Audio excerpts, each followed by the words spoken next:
ಎಲ್ಲ ರೈತ ಬಾಂಧವರಿಗೆಲ್ಲರಿಗೂ ನಮಸ್ಕಾರ. ಈಗೇನು ನೋಡ್ತಾ ಇದ್ದೀರಲ್ಲ, ಎಲ್ಲ ರೈತರು ಬೆಳೆಗಳನ್ನ ಚೆನ್ನಾಗಿ ಬೆಳೀತಾರೆ, ಗೊಬ್ಬರಗಳು ಚೆನ್ನಾಗಿ ಹಾಕ್ತೀರ. ಓಕೆ, ಹಣ್ಣು ಬಿಡೋ ಟೈಮಲ್ಲಿ ಈ ಊಜಿ ಹುಳ ಅನ್ನೋದನ್ನು ಈ ಹಣ್ಣು ಮೇಲೆ ಕೂತ್ಕೊಂಡು ಅಲ್ಲಿ ಲಾರ್ವ ಅನ್ನೋದು ಬಿಡ್ತದೆ. ಲಾರ್ವ ಅಂದರೆ ಮೊಟ್ಟೆಗಳು ಬಿಡ್ತದೆ. ಆ ಮೊಟ್ಟೆಗಳು ಒಳಗಡೆ ಸೇರಿಕೊಂಡು ಮರಿಗಳಾಗಿ ಕಾಯಲ್ಲಿ ಒಳಗಡೆ ಇರೋಕ್ಕಂಥ ಬೆಂಡು ಭಾಗನೆಲ್ಲ ತಿಂದು ಕಾಯಿನ ಹಾಳು ಮಾಡ್ತದೆ. ಕಾಯಿ ನೋಡೋಕ್ಕೆ ಮೇಲೆ ಚೆನ್ನಾಗಿರುತ್ತೆ, ಒಳಗಡೆ ನೋಡಿದ್ರೆ ಕೊಳ್ತೋಗಿರ್ತದೆ.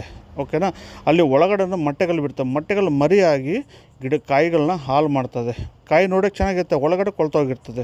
ಅದರಿಂದ ನೀವು 1 ಎಕರೆಗೆ ಊಜಿ ಬುಟ್ಟೆಗಳನ್ನ 10 ಬುಟ್ಟೆಗಳನ್ನ ಹಾಕ್ಕೊಂಡ್ರೆ, 1 ಎಕರೆ 10 ಹಾಕ್ಕೊಂಡ್ರೆ ಸಾಕು. ನೀವು ಬೆಳೆ ಇರೋ ಟೈಮಲ್ಲಿ ಫ್ಲವರಿಂಗ್ ಬಂದಾಗ ಇದನ್ನು ಊಜಿ ಬುಟ್ಟೆಗಳು ಹಾಕ್ಕೊಂಡ್ರೆ ನೀವು 3 ತಿಂಗಳ 2 ತಿಂಗಳವರೆಗೂ ಇದನ್ನು 100% ನಿಮಗೆ ಯೂಸ್ ಆಗುತ್ತೆ. ಒಂದು ಹುಳ ಬಂದು ನಿಮಗೆ ಒಂದು ದಿನಕ್ಕೆ 50 ಕಾಯಿಗಳನ್ನ ಡ್ಯಾಮೇಜ್ ಮಾಡ್ತದೆ.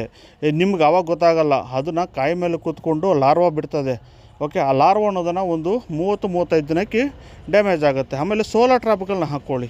ಮಿನಿ ಸೋಲಾರ್ ಟ್ರಾಪ್ ಇದ್ದರೆ 2 ಹಾಕ್ಕೊಳ್ಳಿ 1 ಎಕರೆಗೆ. ದೊಡ್ಡ ಸೋಲಾರ್ ಟ್ರಾಪ್ ಇದ್ದರೆ 1 ಎಕರೆಗೆ 1 ಹಾಕ್ಕೊಂಡ್ರೆ ತುಂಬ ಅನುಕೂಲ ಆಗುತ್ತೆ. ಸೋಲಾರ್ ಟ್ರಾಪರಿಂದನೂ ತುಂಬ ನಿಮಗೆ ಬೆಳೆಗಳ ಅನುಕೂಲ ಆಗುತ್ತೆ. ದಯವಿಟ್ಟು ರೈತ ಬಾಂಧವರು ಸುಮಾರು ಜನ ನೋಡ್ತಾರೆ, ಇದನ್ನು ಯಾರೂ ಫಾಲೋ ಅಪ್ ಮಾಡಲ್ಲ.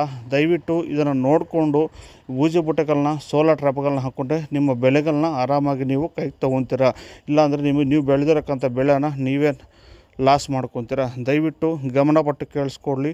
ಊಜಿ ಬುಟ್ಟೆಗಳನ್ನ ಹಾಕ್ಕೊಳ್ಳಿ, ಸೋಲಾರ್ ಟ್ರಾಪ್ಗಳನ್ನ ಹಾಕ್ಕೊಂಡ್ರೆ ತುಂಬ ಅನುಕೂಲ ಆಗುತ್ತೆ. ಯಾಕಂದರೆ ಕಷ್ಟಪಟ್ಟು ನೀವು ಬೆಳೆಗಳನ್ನ ಬೆಳೀತೀರ, ಅದನ್ನು ಕಾಪಾಡಿಕೊಂಡ್ರೆ ಮಾತ್ರ ತುಂಬ ಅನುಕೂಲ ಆಗುತ್ತೆ.